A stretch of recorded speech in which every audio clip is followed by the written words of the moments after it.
go time. Seriously. Looks good. Heck of a baby ball. Profile there, baby. Jason Phelps game calls. All he does is sit on his butt and No, eat that's my popcorn. whole motto. That's why we build good calls so you don't have to walk to them.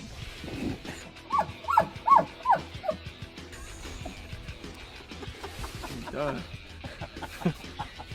Freaking disgusting.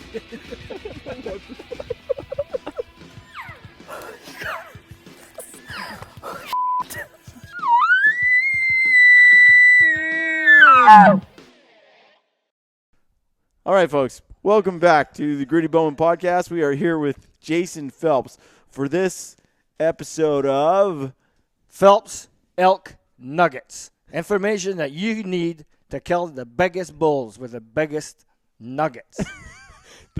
I'm giving like a 1-day warranty and not even that. Come on. On that guarantee. There's Give us a week. There's no implied guarantee there. Jason. I think you need to own that. Like,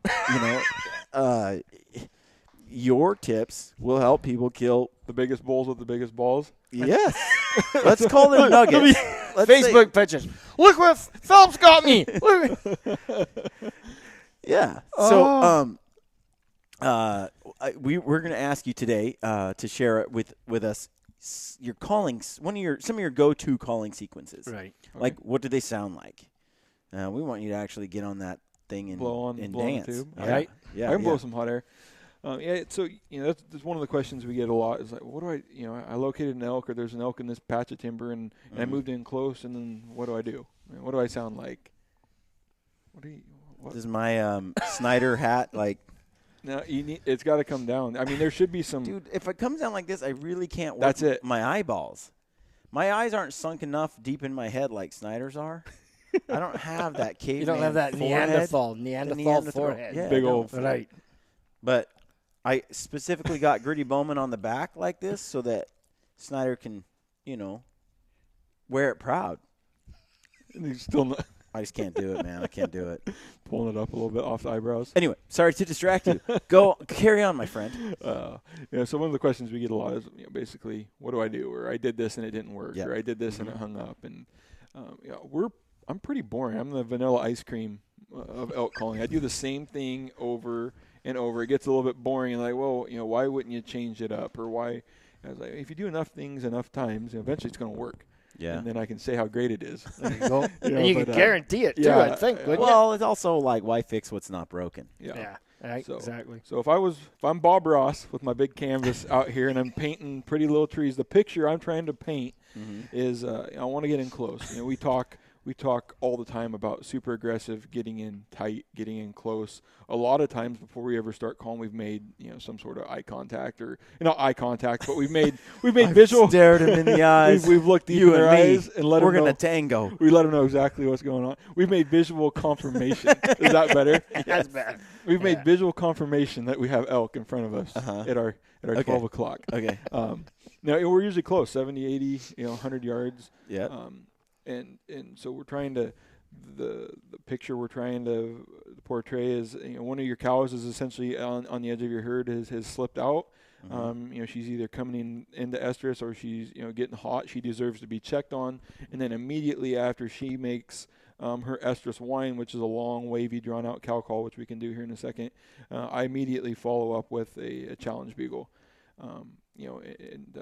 Okay. Sometimes he'll answer the cow call, sometimes he'll answer the bugle, but no matter what, I'm always ready to basically stomp on top of his bugle or Cut him off, mimic him.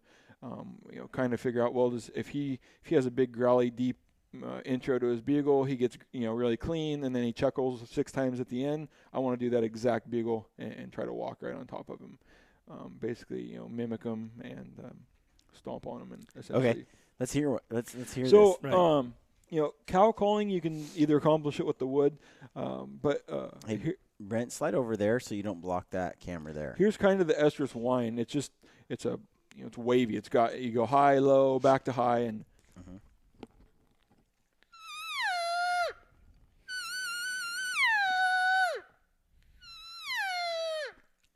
doesn't sound much like your typical elk. It's just we've heard it multiple times in the woods too, and that's kind of how we got to it. It's just that whiny, estrusy, pleading sound that a lot of times works all by itself. But then typically, as soon as I do that, as soon as I can switch around, I'm going into that challenge bugle. So, we whine on that, and then we instantly follow up with the biggest, baddest bugle I can put together.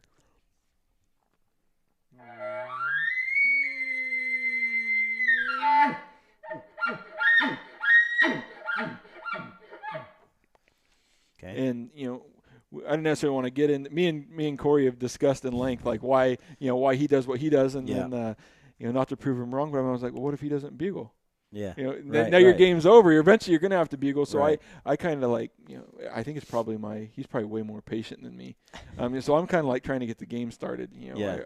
I did this, and like I said, the picture I'm personally trying to paint is that all right, you've got a cow in heat, and now this bull's basically right on top of her in the same spot. Right. And then when he bugles back, right on top of him, whatever my first bugle, I'm kind of opening up with this challenge bugle. I don't know what he sounds like yet, or potentially, or I'm kind of opening, and then whatever he does, I'm matching him. And so if he's already done a cow call, like you do your cow estrus sound, right, your whiny sound, and he bugles, then what do you do?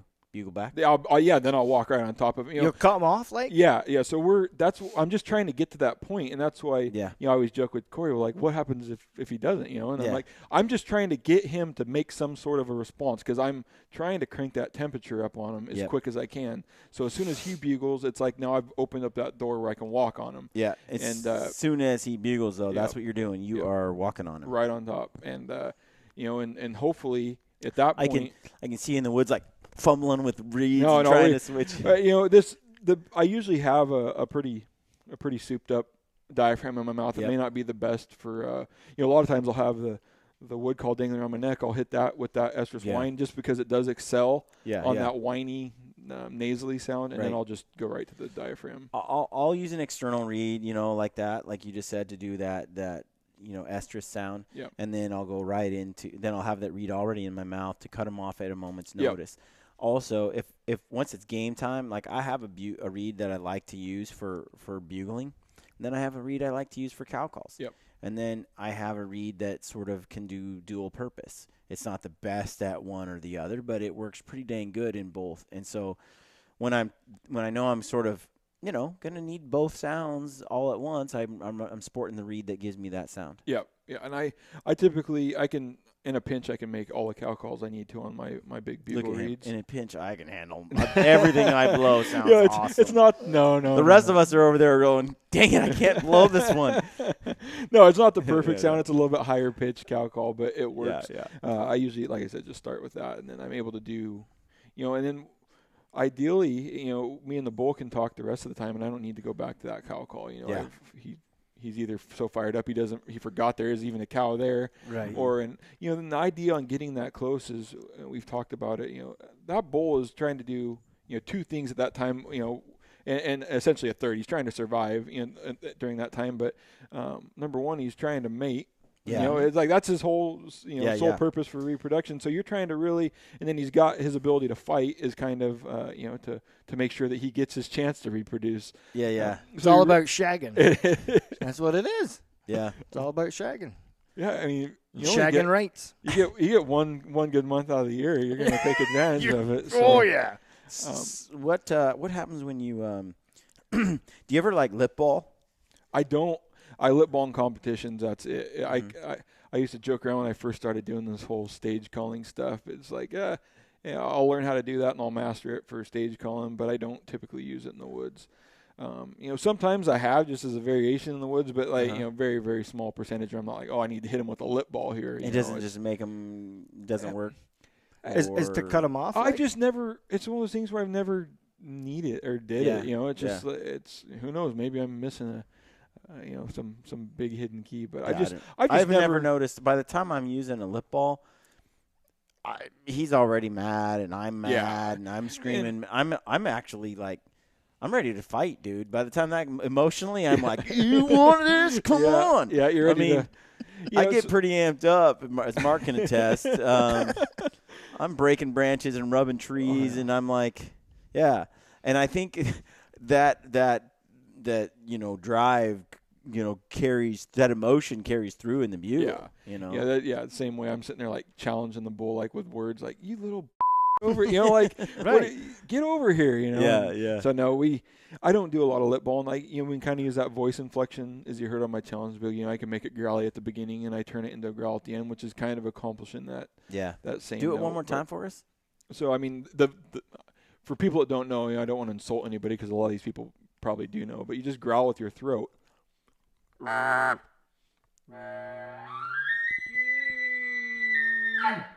I add it back in. And when you say growl with your throat, you can make the reed go without any vibration.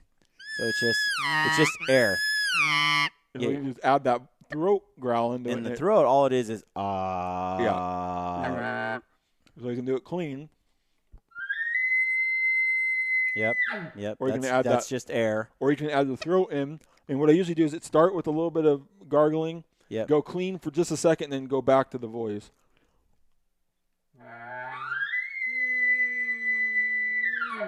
You could hear that where you went clean, right? Yep. Yeah. And so, I mean, that's kind of what an elk sounds. That's what elk sounds like. Yeah, a lot of the time. Yeah. So I mean, you play with it, or that's just like I said. I'm pretty boring. The vanilla. I get stuck in a rut, and I call pretty much the same all the time. But if it works, it's no broken, right? Don't bugger with it. Yeah. We usually try to. I mean, we all know that if it's mostly your cutoff sleeve shirt that's getting you those bulls. When you're rolling, when you got those things up, you feel manly, and that's really what gets you. Is the bulls. I'm thinking about turning some of those First Light Yano short sleeves into cutoffs this year, me and Charlie. Dude, I'm telling you, if you sold a Phelps game call sleeve like the one that Charlie customized, yes, with the ragged guns out, dude, I would be wearing. Bit the edges off. I would wear that. I'd wear that to the CrossFit gym.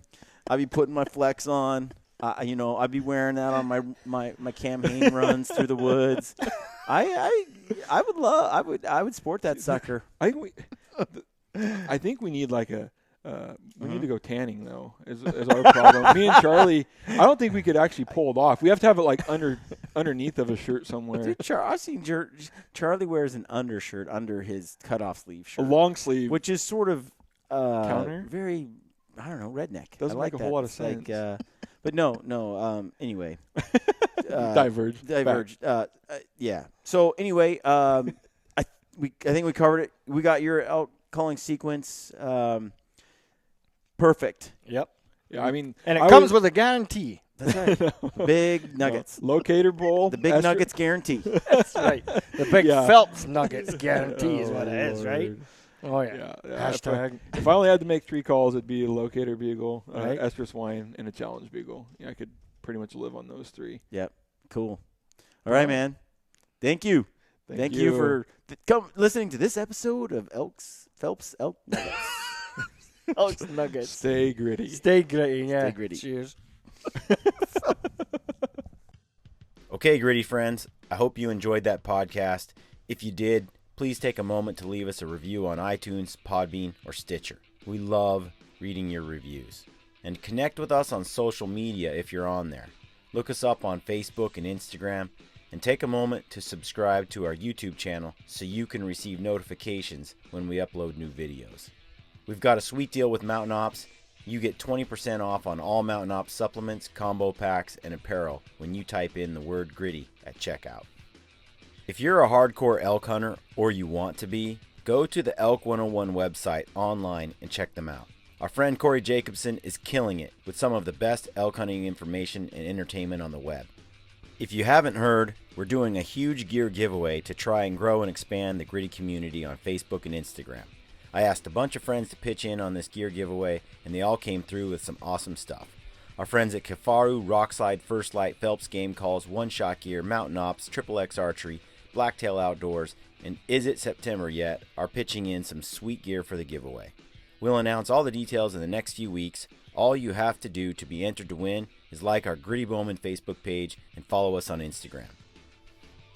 All right, friends, let me leave you with one other quote from Theodore Roosevelt, who said, "It behooves every man to remember that the work of the critic is of altogether secondary importance, and that, in the end, progress is accomplished by the man who does things." We all have a choice. We can be people who do things or people who criticize the work of others. It's pretty simple, really. Get out there and do your thing. Good luck on your hunts and stay gritty.